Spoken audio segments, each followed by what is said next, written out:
आज के इस वीडियो में हम समय की उस सबसे लंबी और रहस्यमय यात्रा पर निकलने वाले हैं जहां इंसान की कल्पना भी थक जाती है, क्योंकि हम 460 करोड़ साल पीछे जाएंगे। उस दौर में जब न कोई जानवर था, न कोई पेड़, न कोई इंसान और न ही जीवन का कोई नामो निशान था। आज जो धरती हमें नीली, हरी और जीवित दिखाई देती है, वह कभी एक जलता हुआ गोला थी, इतनी गर्म कि उस पर खड़ा होना तो दूर, पास जाना भी नामुमकिन था। चारों तरफ उबलता हुआ लावा, लगातार फटते ज्वालामुखी और आसमान से गिरती उल्काओं की बारिश। हर टक्कर के साथ धरती की सतह टूटती थी और वातावरण में सिर्फ आग, धुआं और तबाही थी। न हवा थी, न पानी और न ही सांस लेने लायक कोई गैस। यह हालात लाखों नहीं बल्कि करोड़ों सालों तक बने रहे। फिर धीरे धीरे अंतरिक्ष से गिरती बर्फीली चट्टानों और लगातार होती बारिश ने इस तपती हुई धरती को ठंडा करना शुरू किया। बारिश इतनी ज्यादा हुई कि विशाल महासागर बन गए। लेकिन धोखा मत खाइए, यह पानी जीवन के लिए नहीं था, क्योंकि हवा में सिर्फ जहरीली गैसें थीं और ऑक्सीजन नाम की कोई चीज मौजूद नहीं थी। फिर समंदर की गहराइयों में एक ऐसा चमत्कार हुआ जिसने पूरे ग्रह का भविष्य बदल दिया। पानी के अंदर कुछ बेहद छोटे सूक्ष्म जीव पैदा हुए, इतने छोटे कि आज भी उन्हें बिना माइक्रोस्कोप के नहीं देखा जा सकता।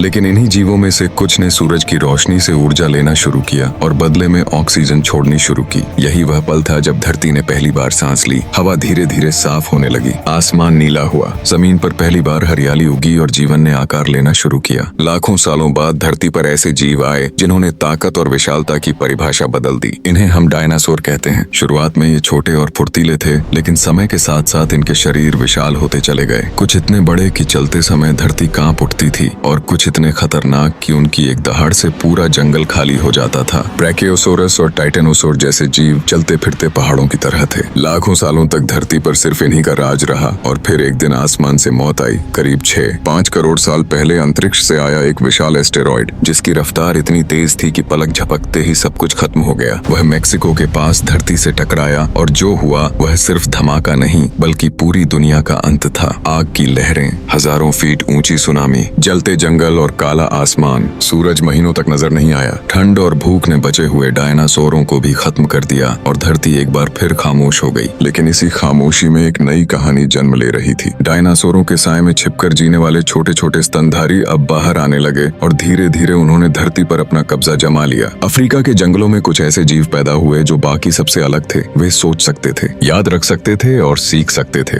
यही हमारे पूर्वज थे। 2 पैरों पर चलना, हाथों का इस्तेमाल करना और सबसे बड़ी ताकत उनका दिमाग था। इंसान ने सिर्फ शिकार करना नहीं सीखा बल्कि योजना बनाना सीखा। आग का इस्तेमाल किया, भाषा बनाई और कहानियां गढ़ी। अब इंसान अकेला नहीं था बल्कि समूह बना सकता था और हजारों लोगों को एक ही सोच से जोड़ सकता था। यही वजह थी कि इंसान ने धीरे धीरे पूरी दुनिया में फैलना शुरू किया। अफ्रीका से निकलकर एशिया, यूरोप और ऑस्ट्रेलिया तक। बर्फीले तूफान हो या तपते रेगिस्तान, इंसान हर जगह खुद को ढालता चला गया। वह सिर्फ जिंदा नहीं रहा बल्कि हावी हो गया। फिर बर्फ पिघली, नदियां बनी और खेती की शुरुआत हुई। पहली बार इंसान रुका, घर बने, गांव बसे और सभ्यताओं ने जन्म लिया। इन्हीं में से एक थी सिंधु घाटी सभ्यता, जहां सुनियोजित शहर, सीधी सड़कें और नालियों का अद्भुत तंत्र था। लेकिन आज भी यह सवाल बना हुआ है कि इतनी उन्नत सभ्यता अचानक कैसे गायब हो गई? क्या जलवायु बदली? क्या नदियों ने रास्ता बदल लिया? या फिर कोई ऐसी आपदा आई जिसका नाम इतिहास भूल गया? दोस्तों, यह कहानी यहीं खत्म नहीं होती, क्योंकि इंसान आज भी उसी धरती पर खड़ा है जो कभी आग का गोला थी। फर्क बस इतना है कि अब सवाल यह नहीं कि हम कहां से आए बल्कि यह है कि हम आगे क्या करने वाले हैं। अगर आपको ऐसी गहरी रिसर्च, रहस्य और सोच को हिला देने वाली डॉक्यूमेंट्री पसंद है तो चैनल को जरूर सब्सक्राइब कीजिए, क्योंकि अगली बार हम इतिहास नहीं बल्कि भविष्य देखने वाले हैं।